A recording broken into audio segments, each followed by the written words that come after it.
Okay, mwazuze mutya mwasi mutya okusinziira wonna gy'osinzire okubeera ati nno tulaba kugamba kyokola kyamaanyi nnyo kyazafa Kacumbali Munnamutambala agegange tuli Kacumbali TV aneekutemera gyonna gy'osinzire okubeera ati nno tulaba Darius Clifton musajja w'amaanyi nnyo obudde buno yali kamera era yetubuusa wa shene ebitatambudde bulungi byonna mulenye ye ebitatambula obulungi ate mumukubire obugalo kati nno bassebo ne bannyabo olunaku olwaleero neesudde nenva mu Kampala ndimbalala ensanzi ate omuyimbi Nakintu afiina ogerwa amasannyalaze Uganda ne Shakira leero gendeese tugenda beera nga tuwayawayamuko ensonga nnyingi nnyo ezigenda mu kampu mwagala ozimanyaako ate mwagala n'okumanya ye ng'omuntu bitambula bitya abayimbi be yagaana okuyimba be yawera nga bayimba abantu nga bakubira engalo tebyakola byonna mubeereeko bulungi nnyo ne muneegatte ate tumwanirize.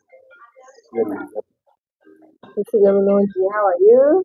Bulijjo ova Butambala? Butambala kaabasanda awo owekera weebale kujja mu kibuga ne goli waawe nzobeera niwe Butambala gwe goli oli weewala ndi weewalawala ogamba oli bitambula biki mpola tutambula sooka obuzikwatula abatulaba abalabi ba Kacumbali TV abawagizi ba music industry abannayuganda mwenna n'abaagala Uganda good morning mwebale nnyo okutwagala mwebale kwagala ffe n'amasannyalaze nange mbaagala nnyo mwebale ddala mwe mutufuula kye tuli afiina mugerwa amasannyalaze tuddeyo emabega abantu abasinga tebamanyi mannya gane bwe gajja ina mugerwa amasannyalaze amannya asatu ago amannya asatu no batwalege balaba kyembagamba kifu because I'm the owner masannyalaze abaali ntuuma olw'erinnya lyange lyasooka awo so bati electric ne bantuuma erinnya omanyi bw'oba oyimba mu industry ki bwe bakutuumye oluyimba luba lukutte so I thank God nti bantuuma erinnya ly'oluyimba that means it was really a band so bwe kyajja one of my names aka also known as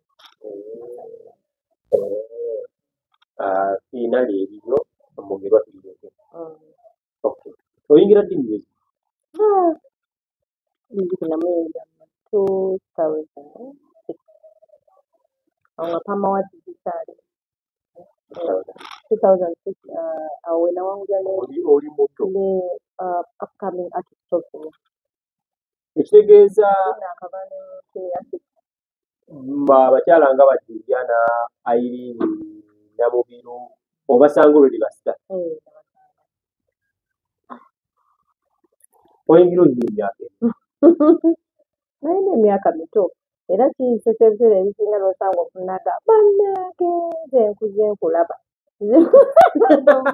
nomubuuza wali mupiu wano nondaba just because oba ohitinga screen nga bukyali ng'oli ku TV omuntu nabeera ng'akulaba ali ku TV most of the time oba okula naye ye nalonda wasooka okukula but it's okay age is just a blessing awo oyingirira ani yakuinspiringa n'ogamba no awo nyingiza ebiseera ebinooza Shakira ono ngendo we Portugal we yaboomingira awo ebiseera bya Pama Awards awo Shakira yali w'amaanyi nnyo I just love the way yali azina nali nziniddeko ewa Katolo Bwama Diamond production was a production yali muzungu but omanya Kato teyali mwangu ye yali very much straight so I was a dancer naye engeri gye byalinga bigendamu nengamba why don't I sing ng'ebiseera ebisinga omuntu gw'ozinira nazinirako ku Rebecca Jingo ngatonatandika kuyimba Rebecca Jingo ng'ayimba akati ng'oli mu siniya nagendako nalinga ngenda kusobera nga mbyagala nnyo Rebecca Jingo nga superstar ebiseera nga gw'okyalinga mu siniya kati ng'obeere n'emabega obeere tugende mpolampola wali mu siniya 4 na Rebecca Jingo basuperstar be bayimbi abakulu bwegomba be bayimba nga muninga makina Rebecca Jingo ne Mati yamwe bayimba wamu kati bakulikuruutinga batya okuleeta production nali mu bakusanga senior vacation ne balanga nga baagala abazini kati nengenda nempita interview okubeera omuzini abantu baali baliyo interview bagikolera okupatifali nenzita okubeera omuzini naye challenge gye nasangamu nti because I was a dancer ng'omuyimbi n'amala awulira ng'oyo okonye ku microphone ng'ali ku stage oyagala okunatugira mu limbalandi kugamba nga engeri gye balabamu abazinyi babalaba baga tebabawa kitiibwa. sometime I remember batugamba nako abazinyi mulinda butungulu mu nyama ne bwe mutabamu butungulu nyama bw'eba eyidde kasiteeberamu omunnyo bagirya so ebintu ebyo manyize ebintu mpuliriza nnyo omuntu kyaŋŋamba ne kimpa challenge byampa nnyo challenge ne ŋŋamba ibi obutungulu buno tebusobola kubeera very much important era bwe natandika okuyimba netandika n'amasannyalaze sijja kwogera muntu era yali bangidde amasekasente omunaga kati mbu naawe oyimba we wayingirira mu kibiina ekyo bayimbi ki abaalimu nga mubatya mwalimu Beka Jingo Beka Mpologoma Katolo Bwama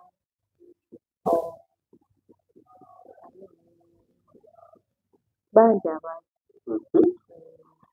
muzina challenge ko okusomozebwa mu kaseera ako n'abayimbi abo sobola ekiseera ekisinga bwe tunyumya abaana aba upcoming artists n'olaba omuntu ng'alina w'atuuse gwe n'olowooza nti yatandikira oli atandikira waali start from the grassroots watuwa 5,000 buli lunaku ezaayiye sidda nnyo mwaka kyo 2,000 5,000 kati nga mwiki mukola ennaku mmeka ndowooza wiikendi ofuna ogumu ekitundu kitegeeza nga buli wiiki mu kitundu gubukitundu kati olina kuzina kukutuuka bakufuuwe oweze kase mu kaseera ako ojjukirako bwe mwayingira nabo abaali abazibu sibajjukira nzijjukirako omuwala baali bamuyita Amina olaba omuwala ono wa Spark TV gwe bayita oba Hajat asoma amawulire banoonya amawulire omuwala Jowe kati muganda wa Jowe twali tukola naye nedda muganda wa Jowe nga munene bw'ati nga bamuyita Amina we used to dance with her yali azina tegeeza ne Jowe amazina mwenge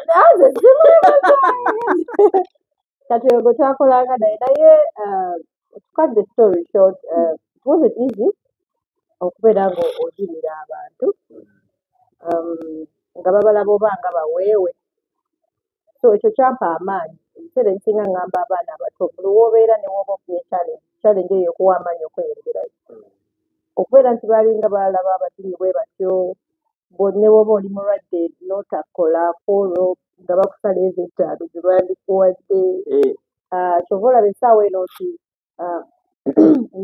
neesimbyeyo ku bwa MP ku bakozi abantu abasinga bamanyi abantu abali mu informal sector bano ba actors ba dancers si bakozi also get oppressed like other workers kati gwe n'obeera nga tolina contract omuntu ankuwako 5,000 oli already oze ku venue oba n'olwalirawo anything happens nga takuwa ositegeera ebyo byonna ebeera exploitation of a worker so kiba kirungi nnyo informal sector nabo ne bafuna ababawolereza otherwise it was really struggle essaawa eno kyovola nti fiina bwe mba ngamye nti njagala kulaga awo mba nja kugenda because I'm determined yenkoma okufuna challenge by the way the more you get challenges the more you think big I thought big naye akati wano buli situation gy'oli mugirowoolezengamu nnyo what next oluusi challenge eyo ejja to move you from one stage to another nze we nali omuzinyi nalaba netula neŋŋamba nga ndaba nasoma nga kuba in the wrong place kakati kati otandika otya okuyimba n'ogamba no kanyimbemukko nange kati zonna challenge ze nafuna ng'omuzinyi zaleeta okubeera nga I change my mindset neŋŋamba this is not where I'm supposed to be. Kati kagende ani akuwandiika success yapa omujjukira success the writer erinnya liri success the writer ewandiikako nekyandiri eyawandiika weyandika oluyimba netuluteekayo kati okuluteekayo jjukira mbadde with this experience as a dancer kati okuluteekayo era bw'oba ogenda mu business still you have to look at the market gy'olazeemu ebyekya ogiyingidde otya. So when I started seeing the masannyalaze I didn't have money. Jjukira level chapter kati nga nezi recording it was my mother, big up my mom. Tata teyayagala nnyo ngende ebintu ebyo, but at this moment she's appreciating because yangamba tinonga mama yamwegaye namugamba omwana tumukuliza she's a disciplined girl ajja kwekuuma. Manya abazadde balina another mindset about artists.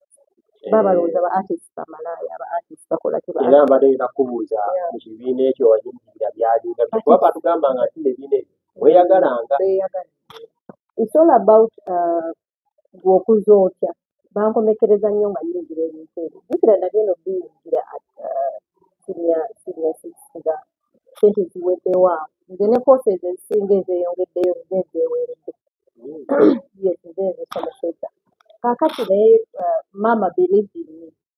Naye nga muzeeyaga ebintu ebyo so nalayira nabalayirira mu maaso gaabwe I'll be a good girl. Up to this time I think I'm a good person. Kati kambuuze kuba n'abafuuwa ssente ebiseera ebyo nga omwana ono oluusi mu k'ettaano aleeteramu ennamba obisumukuuza nali sisikiriza nali katono kyetayirigaane nga omusaka akugemezaako mba ate kinyamba ekyo nti omuntu akuyisaako amaaso n'agazza ku biri ebinene gye n'oyitawo ntegeera. So bwe natandikaawo ne bansikiriza kati ne ŋŋamba mu maketi erizeemu abantu balina ssente. Nasanga awo maketi mulimu awo Batiryana Namiro ono Wudiyinga nga basuperstar gwe nga biseera ebyo nga Juliana ne Irene beebuganya. Kati bwe najja nina nkoze ntaba mubalina ssente ezirina kuzijjawa. Kakati ebiseera ebyo nakigaba luli ne Sesha Bayanja baali bayimba ne Sekeyo naye nga balina otuzina twe bazina leero nno mbabuulira. Kati nabo olwedde bali mu bizinesi. Baali mu bizinesi naye nga when I watch their performance waliwo ebintu engeri station yalinga performingamu kati obutuufu nga bwabuzina ne when I related ng'ate mu country music gyebuli calypso I rehearsed calypso ne murehasi nga muzibu nnyo alumya amagumba kati kiseera ku bali bo baalinga babuzinaku katini gye bwali bwetaaga amaanyi. I did rehearsals at my parents' place genda mbeera waka nembukola kati lumu nali ngenze ku show nasaba ku CBS banyambe kuba niyo bategese show ya Sweet Kid kati nensaba nnyembemu era kyeŋŋamba bano ba artist abaana abato gwe bw'ojja don't compare yourself to the big people.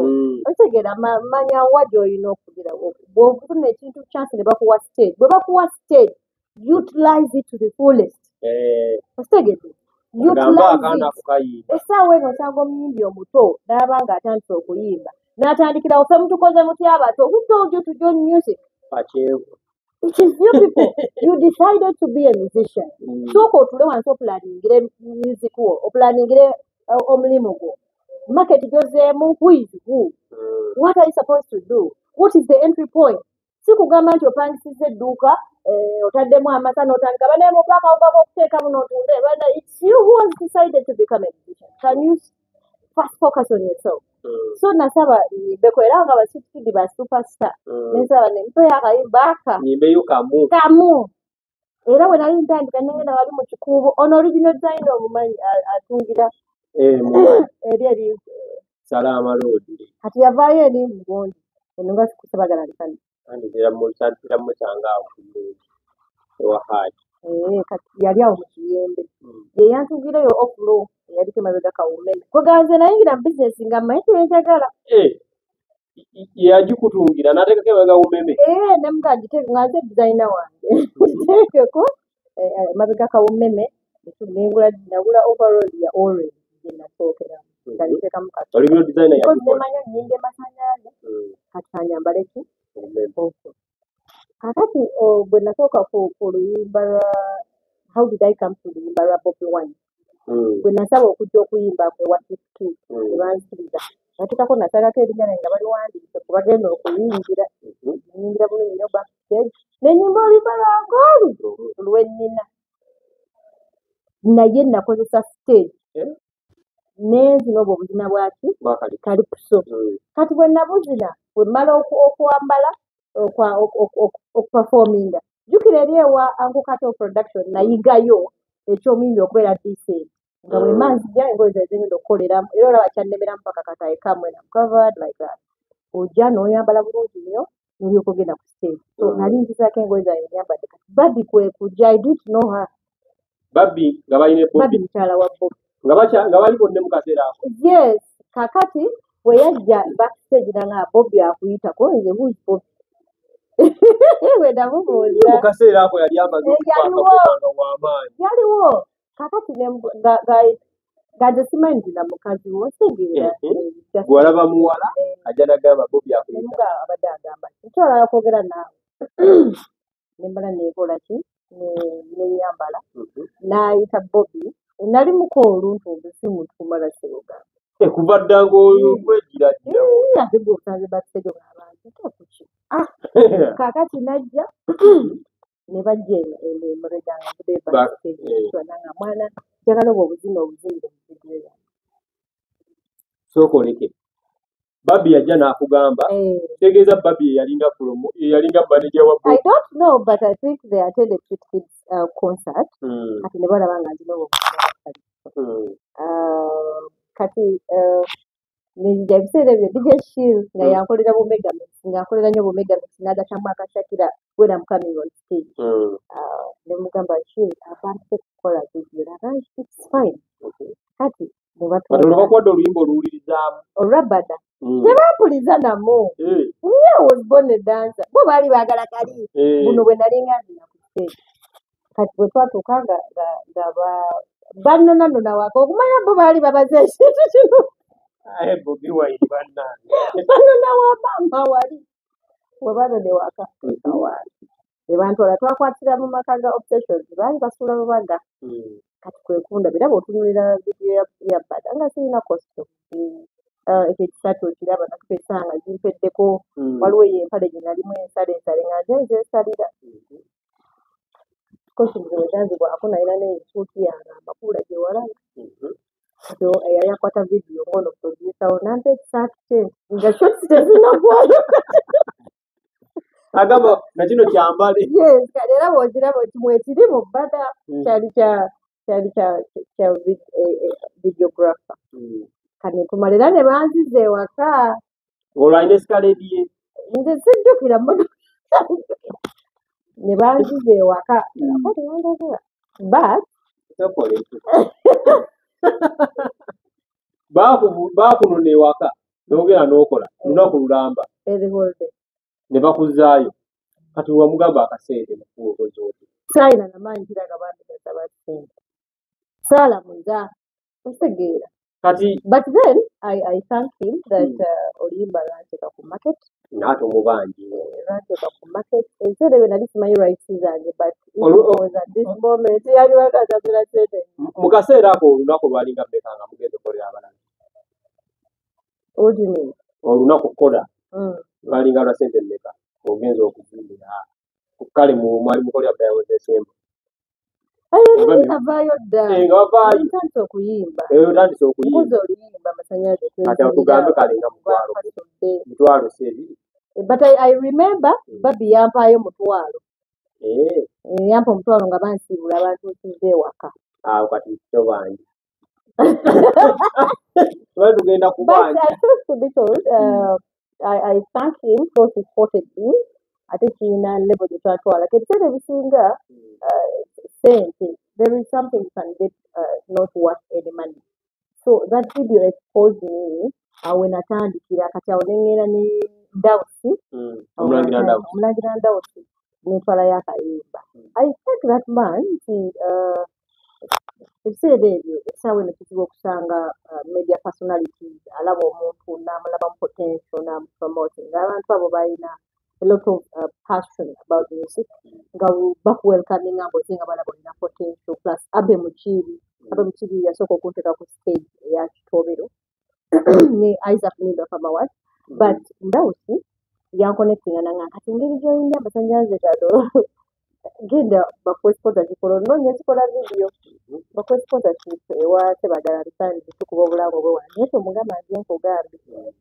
sikulopye byali byadda akati nengenda ewa Sebagala zino nakugamba ezo mba njagala ekintu nkifune engene ewa Haji ng'alina ofiisi ye eriko endabulamu ndowooza ye nga yalemerera abajja ate nengenda bangamba saawa 4 natukawo saawa 3:30 abagenyi nga bangi nnyo n'ensikira era akomawo Saturday janga alaba abagenyi ba 6 not like for 3 weeks naye ne mmala neekola ki kwolona nga nemusaakodde muwala ogamba ki ne munyonya ne mugamba osponsoringa abantu bangi ono osponsoringa ani ono Nigeria omugeza Research but me I have sung about what you sell the circuit breakers as nangamba okay kati yasooka okunsponsoringa vidiyo y'amasannyalaze yagiteekamu ssente era olaba vidiyo eyo erimu era nakolerako ewuwe kati era ye ne tubuildinga that board naye Sebagala muganda we yatuuka okukola meeya we yatuuka okukola campaign nga amasannyalaze nange olinda kuyirawo omubiri yangu oyimbirani baba wange so that is how I got to say then era kati within that process Abe Mukiibi naye yateekako ku stage ya Kitobero Kitobero kya radio CBS bwe yantekako olunaku kati yantekako ku stage era yasooka okuba oluyimba lwange mama wange naluuya n'akanyukanya mama yali ku radio yaluuya kati ne banteekako Kitobero awo ng'aba upcoming babateekamu awo ssaawa nga 5-6 awo naye kwolwo oba Chameleone yali alina gy'alaga yajja bukyali performinga bukyali kakati ne banzisa ku Chameleone you know his vibe amaze gwaddako and he's one of the artists beneegomba ennyo when it comes to performance kati bwe baamuzizaako ng'abantu tebalabanga ku muwala azina akuba ssama akola buli kimu Chameleone audience amaze giteeka waggulu gwaddako nenjiddako and it was hard kati when it came to Kigunda for Radio Simba awo buto we nagenda eri ewa Sebagala Nsanzi awo ne ntandika era Ndawusi the same Ndawusi connected me to Isaac Mulindwa of Famawat kati na performing era Kigunda ng'abantu tebakirabanga enkuba yatonnya abantu bakwata obutebe ne nga tebalabanga ku muzinyi azina ng'ate ayimba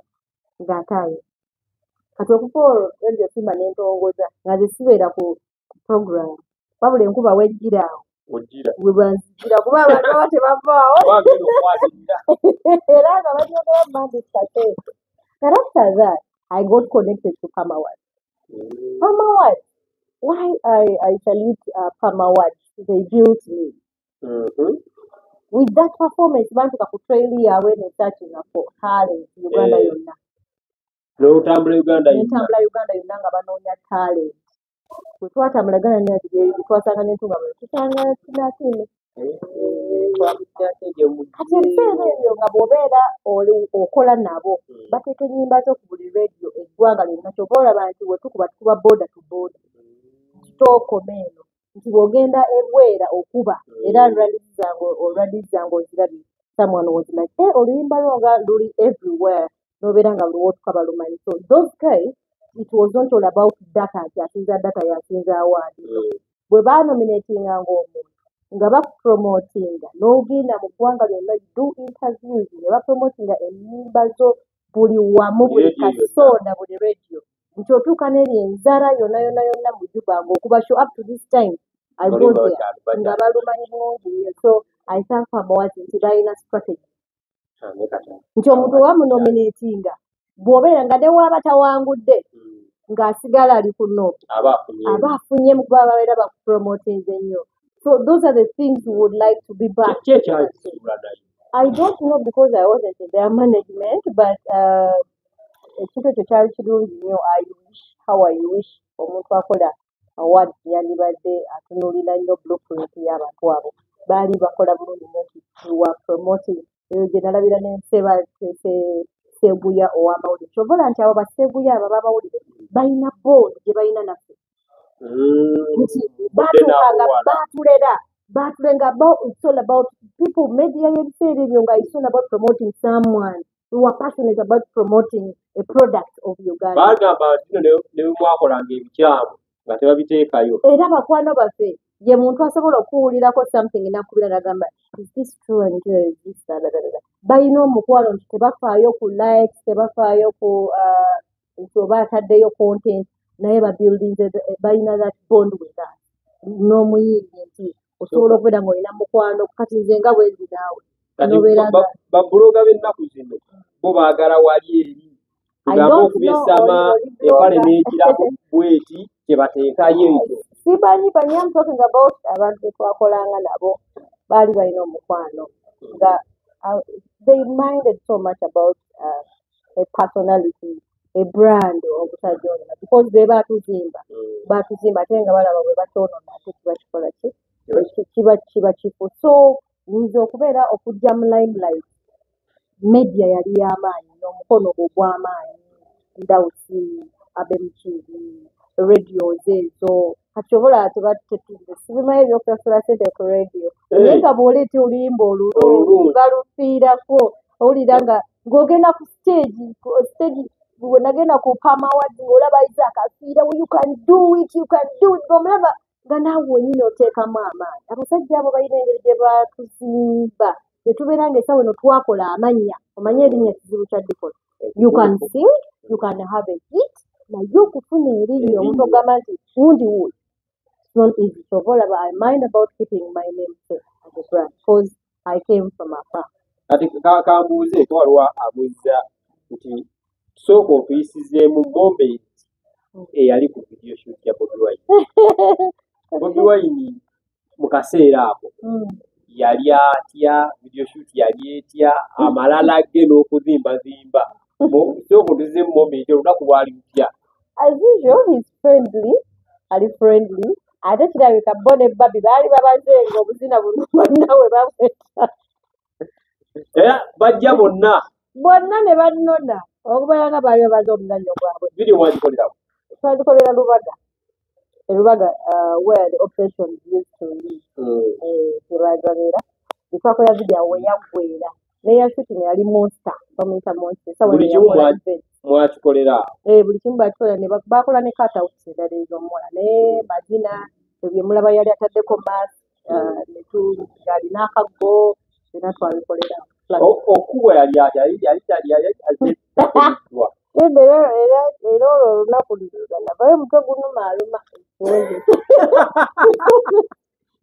sawundi teyali wa bulijjo environment mambe teyali ya bulijjo kati but he was very friendly. They treated me very well. Banzizayo neewaka era nabola bantu bafunye omuntu olwo nga balina omumuza banzizeewo amaanyi nga balina okunzizayo. By then Babi ne Bobi reaction yabwe they are friends. By the way, they are friends. Okay. Tugende ku luyimba Bampasu.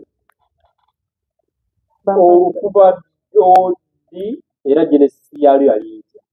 Olwo Bampasu just bajabuza ate ne yali co-manager wa Bebe Cool Tikita. Yalubuza. Tikita yaguza Bampasu n'ebyogenda. Era twalukola mu studio ya Kiwuwa Henry. Bali bagita no. Byogenda aliko story. Yenawulira.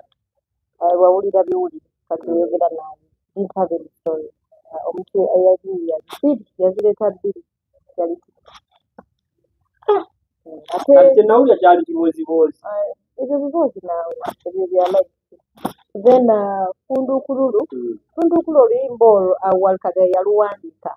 Yali aluwandiikidde Obsession Walukagga yali awandiika ennyimba zino size kati kankuwulire yali yawandiikira obsession kati obsession zinaaluba wakubwerere nga onolaba omuntu obanga oba yali abaagala nnyo naalaba nga lubajyamu ndowooza ne batamutwalanga mu bigiri gyayimba kadonkamu ndowooza nga balabanga weewe kakati kati bwe yasanga olwo otandise okugira okujja agamba olina engeri gy'oyimbamu nga baliki abaana the dancing ki oluyimba luno kati nze kasanawuliramu kwegyo funduukulu naŋŋamba sasulirawo era nalugula etwalanga nensasulirawo nange agenda mangu ngenda mu studio nzirekodinga kati awaali akaana kagonda akawato maama wali omwana mugondenye ne tujja yali aluwandiikidde waali nga muli omwana mugondo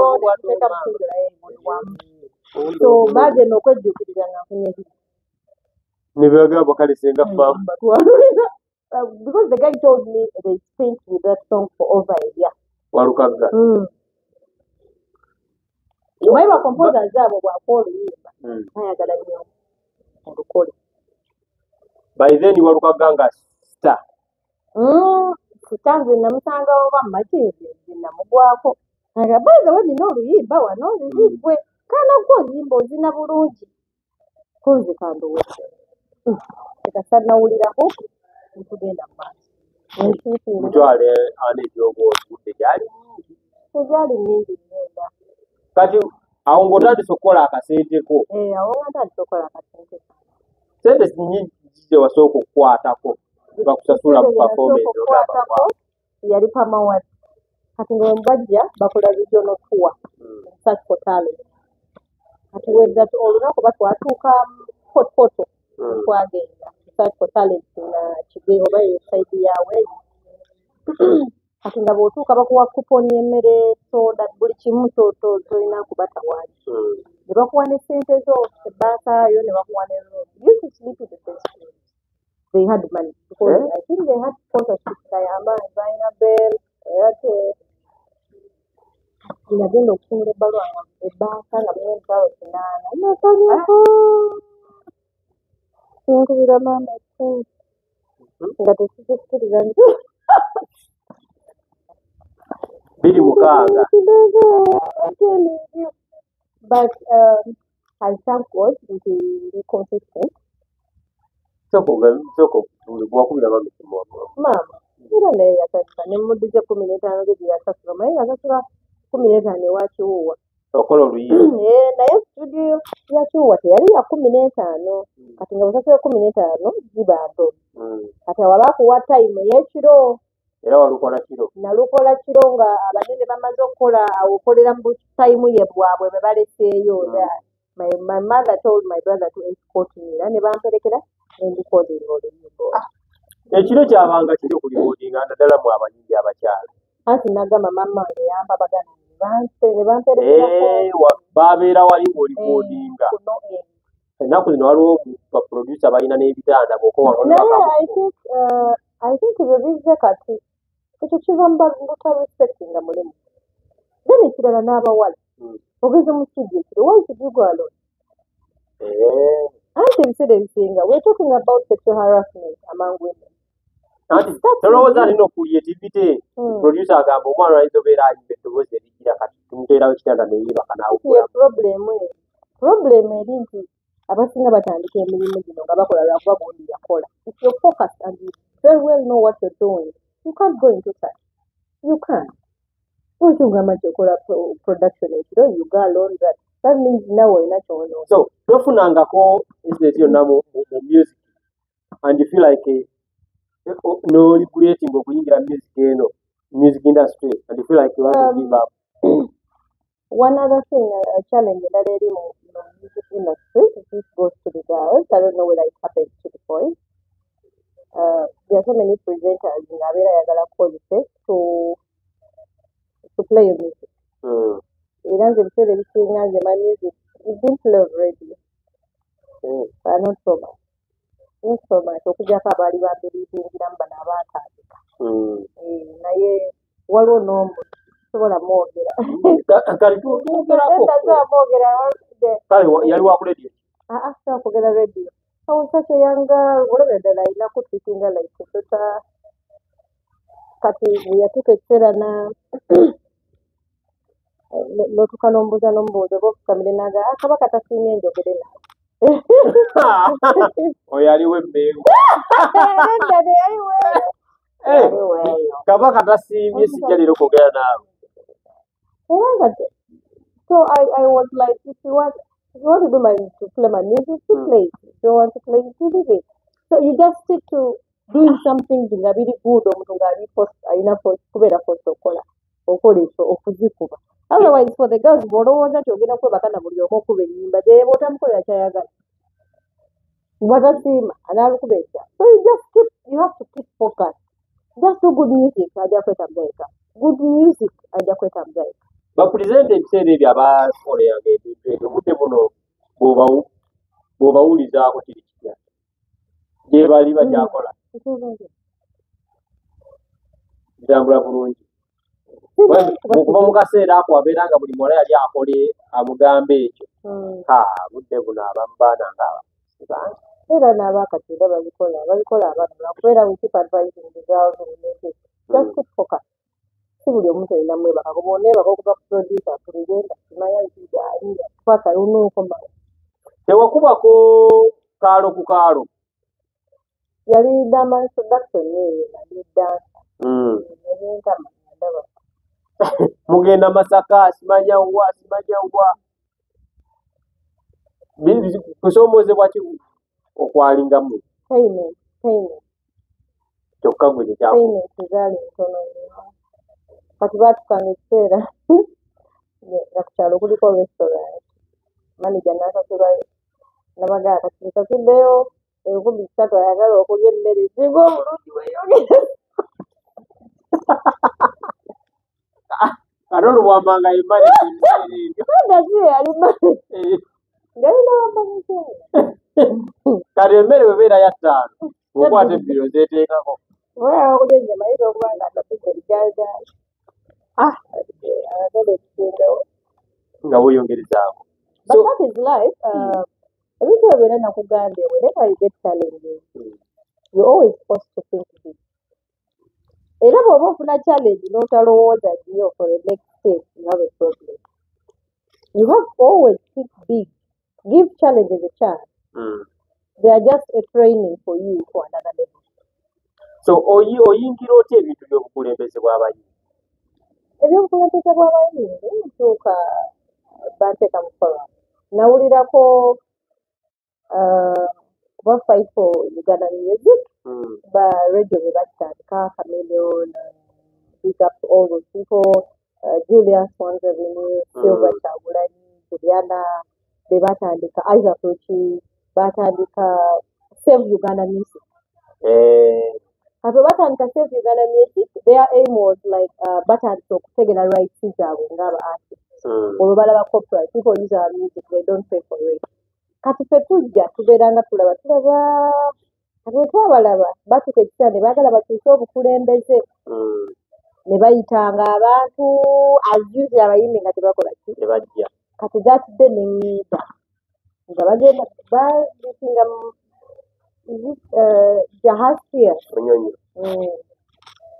ekiseera ne bagamba banna katwagala kulonda bakulembeze batya Paul abantu tebaawera ne bakola deeti endala bwe bakola deeti endala era ne tujja Simbi yasindika maneja we naye nga yeesimbyewo bagamba tetukkiriza ate asindike maneja nga tali physically present akati ne bagamba ku luno kati katukole tulonde.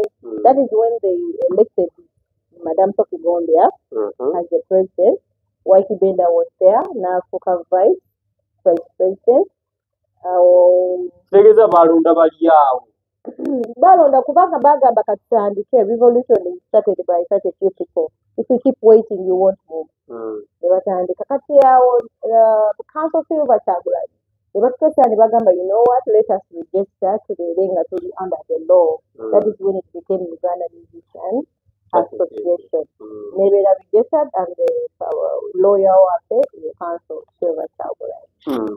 Kakati after there Julius we yali president office yali mu office ye kuswange kuswange zabe kanagamba ka next president mulina okufuna office first njala you positive jurisdiction that is when otwagenda ku national theatre kati webagenda kati gwe bakulondanga ali mu kusooka nze banonanga general secretary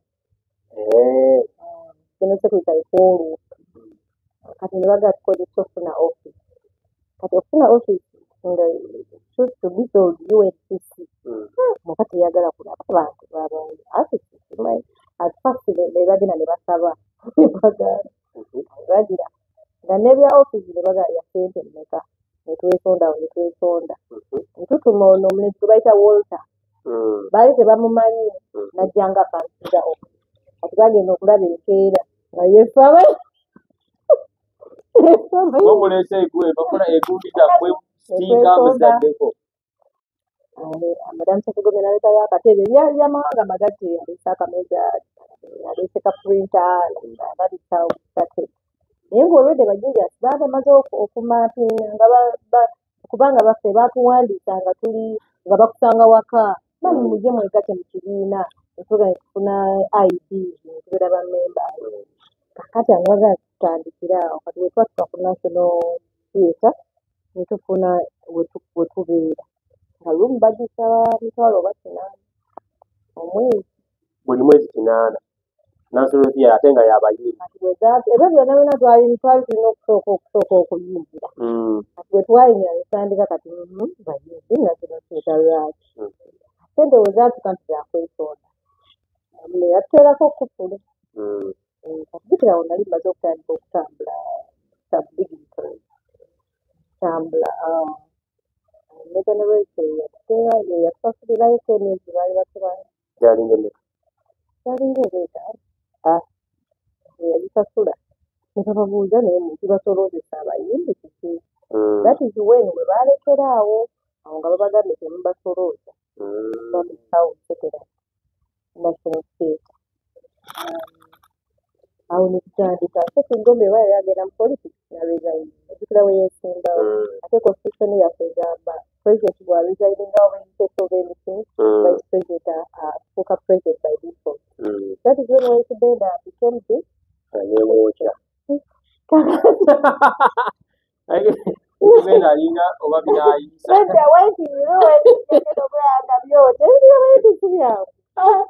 yabandaala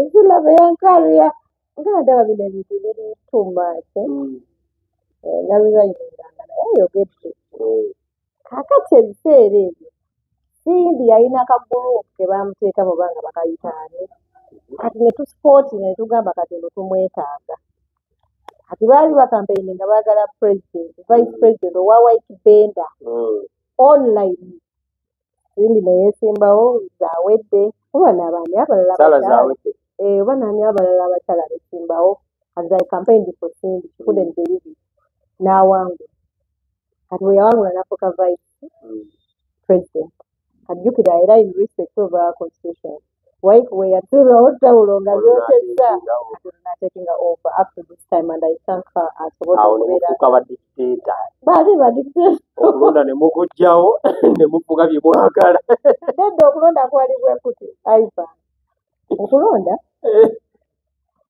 bwe baategeka okulonda nga tulina okusteppinga aside King Sir yali abatwala yes anti kyafunyiza we had to step aside when we stepped aside kati ajjukira Madam Sophie baliwo nga ba elders policy board ne batekinga over okukola okulondesa election kati bwe bazikola ajjukira already I thank even Microfinance Support Center eyatuyambako okumapinga eggwanga lyonna bano bonna bye balimu twabikola dda era abantu bano ogera abantu bano mu regions zonna zonna ne tufuna ba leaders nga bwe tutuukayo twatuukanga ku kyalo ne Microfinance nga tugamba bugambi muyimbi ki gwe tumanyi wano oba ku radio tunoonyeza abalala nga bakuba drive abayimbi that is how we mark bwe twafuna abantu ne tubasomesa biki kati ne tubagamba mwe mwerondemu ki omukulembeze kati ng'omukulembeze gwe balonda gwe batuwe eno waggulu akwatagana ne executive that is how we went nga ne tugenda paka ne Karamoja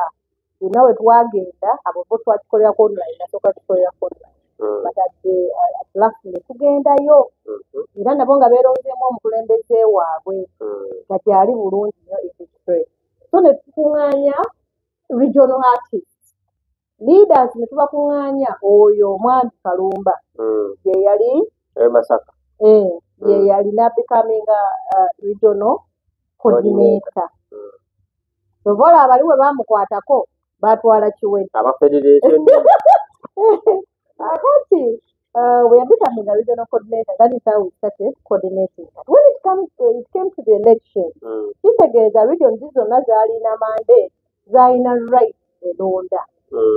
Kati we twatuuka mu kulonda ne tugamba tetulina budget, what can we do? Abantu bwe bajja ne beewandiisa, it was free ng'ojja ne weewandiisa okwesimbawo. Naye budget yaffe yatukostoininga nnyo. Then we went to NITA youth. Tukolere gundi tukole digital election nga buli muntu yenna gyali asobola okulonda oba ne code as long as oli mu register ya umma nga tulina over 40,000 members era bonna ne mu record tubalina beba abali eri tobolaba tetutawaana kwogera kakati abantu bwe twatuka kulonda ne babawa code ne babalagirira netayo nekola bulungi nnyo kati olunaku olwo njukirayo ensimbi yali already ayiseemu jjukira ffe twamaapinga ng'abantu bano gwe basinga omumanyi kati saawa bwe yajja already ye ate beeno be bamumanyi atasobola kugenda n'atambula ggwanga lyonna abeerira kalamojja bose twatambula eggwanga lyonna nga ye bwe bamanyi nga president kati ye bwe yali candidate waabwe kati online ng'akuba zaatuuka saawa oba nga 10 ng'akake kali eno waggulu abeebuuza akasindi lwaki kawanvuwa nnyo tetwagenda okulaba eriyasa zero bwabwe nani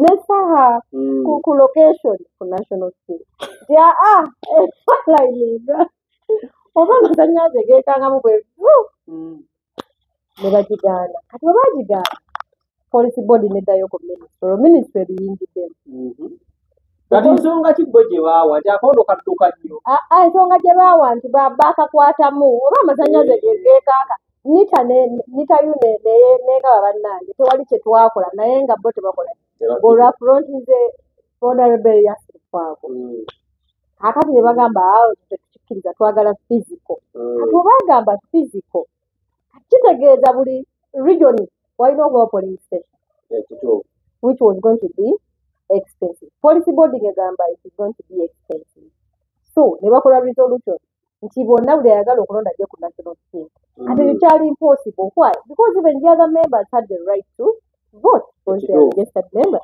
ate jangu nnyo mbawa bbaasi ne baleeta kati anegwa kakati nabo ne bakola petition to the minister we can't accept nti munaatuwa bbaasi mutusuze okujja okulonda which would be very expensive that is when the minister we yakola press release n'agamba I'm stopping this election team further notice nga tufunye ne budget kati further notice tennaba kubeera tebatugamba kati we had to step in fe twali tulaba ebiseera ebyo jjukira madam Cindy then yali talina vice kati ng'aba politicians abantu abategeera twali tulina okwogereza saha netwogera ne King Saha thank my brother he accepted to deputize era kati ye vice president yali atuddeko mu office tutuula mu meeting nessa ng'ali oyo soba zabbayo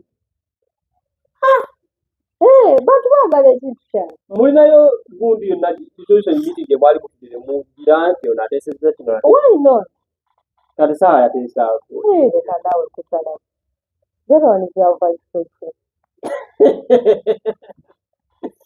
kati waliwo erikenzo ekintu kyeyagamba kyeyafunayoko mu gavumenti oba wakitegeerako naye nga engeri gyekigenda okukolamu ate kiringa nga UPRS nayo bwekola.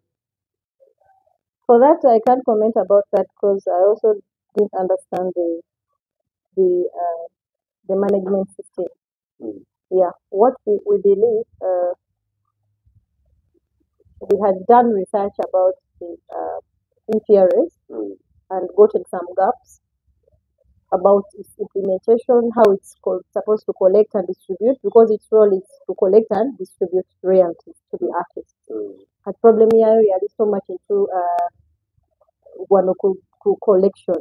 Abantu bategedde batya nti no is the only collecting management society kubanga because UPRS and this to the artists abantu abasinga UPRS abambali bagira banga association UPRS yerina mandate yokka mu Uganda okuŋŋaanya ssente buli wamu we bakuba oluyimba lwo radio TVs amabaala wawa so if you don't get registered with UPRS ssente zo tojja zifuna ate bajja ziwa abalala so kyekyo kyekugambye sooka omanye wa woofunira sooka omanye wa woofunira ssente zo we ziviirayo nga artist nga tetunnaba kujje gavumenti tuweeko cooperate biki gwe nga ggwe wano nebaza abantu omwana wano yateekera copyright bamuyita EPA and I thank him for that so when atagwira na performances he earns his money because he understood he's right yategeera wa essente evaawo tosobola kuzanyira ku limba lwa EPA tosobola nduwuliza for over some minutes nga tebannakusalako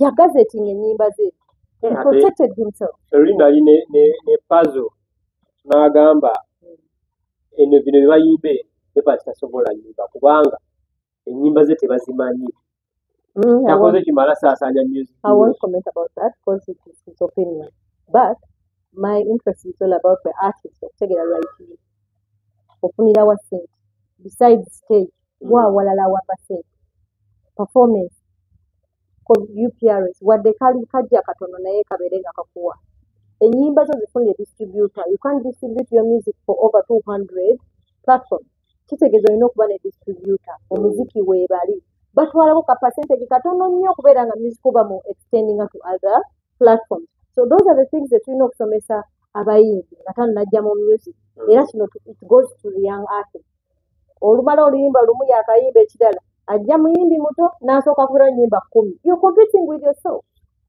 sooka otunuulire mu nnyimba ezo what is the best tutunuulire so ondeko olumu olusobola ate okutambuza ogenda oyongerako gone are the days when we used to sell album esaano oba ne album olina okubanga okugipromoting okola kati nga bebe can you do that so if you can't do that sooka otunule mu nnyimba zo kyova olaba abayimbi abasinga asooka nakuba oluyimba n'alaba oluyimba olwo lutambudde lutya oluyimba lutambula give it 3 to 4 months oluba lunaatambula oba ojja ennaku zino ebituvuga sipiidi bingi naddala bye TikTok anti ensonga gwakoma ebiseera ebisinga lwaki era gwakoma omwana agenda mu studio twakatuulira wano oluyimba luwe agenze nalwo ebiseera ebisinga bw'otunuulira music ogenda mu studio n'okuba oluyimba sooka oluweemu ndowooza ng'omwezi aganya bu Ivan bw'oddayo n'oluwuliza ogaatya oba nze nayimba wano yakuba ebigomanga so artists no longer give music time ate nze nalina ng'omuze nga olulimi olulaba abakazi lwe twalukolera mu studio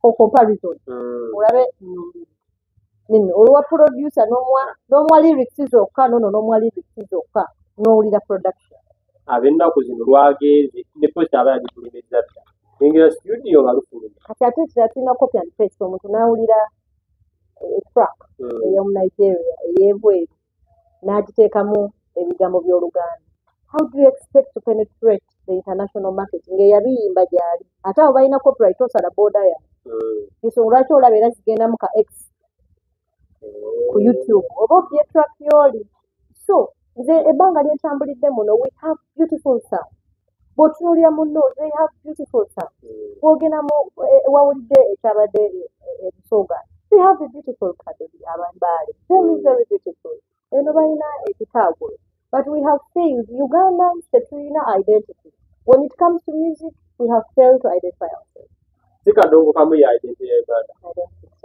I don't think so era waliwo initiative eyali ekoleddwa okubanga tufuna sound eyaffe nga Uganda bw'otunulira Abanigeria ne waba rapa waliwo akatabulamu akantu akali tradition akamu identifying as this is a Nigeria naye lwakuba we do a lot of copy and paste so before we cry out to the government for copyright bakuta abantu bakubye music nga tegwa omubawadde era be bamuvava n'osanga kaba kakyali muguli nga bakatuweereza dda bwe bakanafulumiza kati eno ku leadership level tubadde tuba nnyo okulaba era corporate nga waliwo ekintu kye twagala bakiteekemu kye bayita corporate remuneration.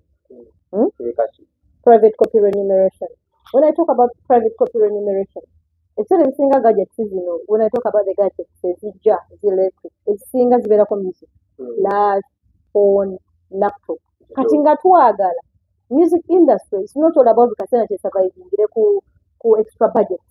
It's surviving at the mercy of the politicians. Katibali mu campaign kababawe, katibali mu kababawe, you needed a sustainable budget for the creative sector. So what to have infrastructure, to have things that can sustain the industry. No man at a chance of meeting a president at all benefits. Second, no man at a chance again that manya muchibina chance of benefiting. So what was a private copy remuneration? Buli gadget yingire gwanga. They were like 2%.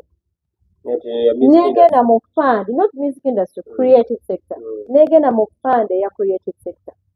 Fund here the support at this moment. What are the low hanging fruits? We need studios more regions. And what about our member of the Kudenga Yogenda production?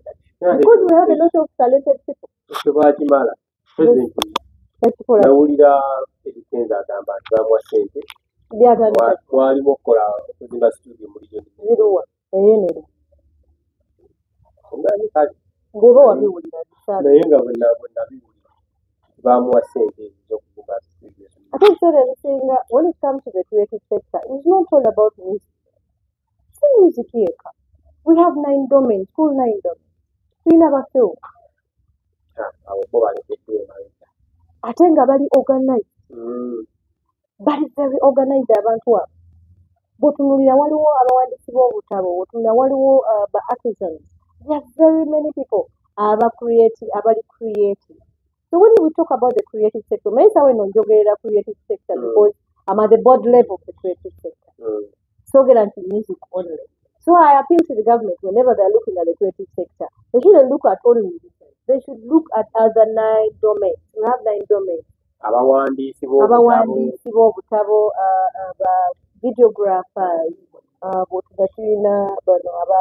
herbalists, natural heritage.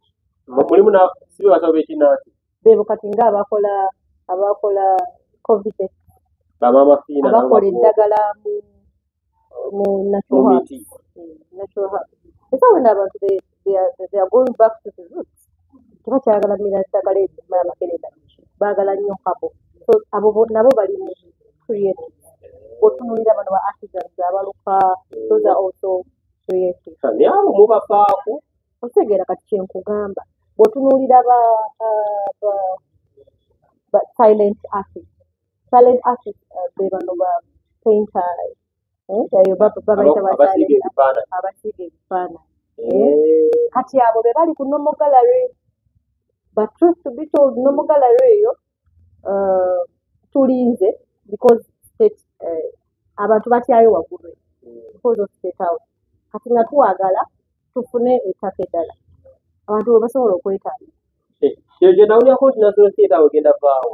Seeyo national theatre normal gallery eri eyo wansi gye bakolera mu state waggulu kati abantu baba bakyalira ekituma security baba balina okubeera nga bavaayo tebafuna awantu awalala. When I visited Ethiopia efa ku buli domain nasanga abantu abo be bayita aba painters babakolera gallery eri mu kibira era buli muntu bakyazaayo n'abantu abo ogenda n'olambula bye bakoze. Kati otunulira national theatre essaawa tosobola kuŋŋamba nti oleka national theatre when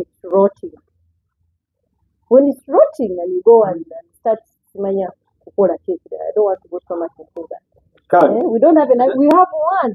We've got my infrastructure. We need theatres. Abagenyi bajja wano bwe tugenda ebweru eri mugenda ne babayingira opera biki theatre. Yeah, we have one.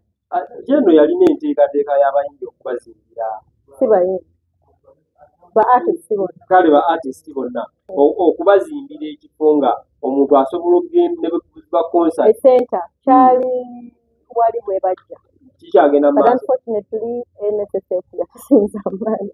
Mm. NSSF took it over. We're still looking around.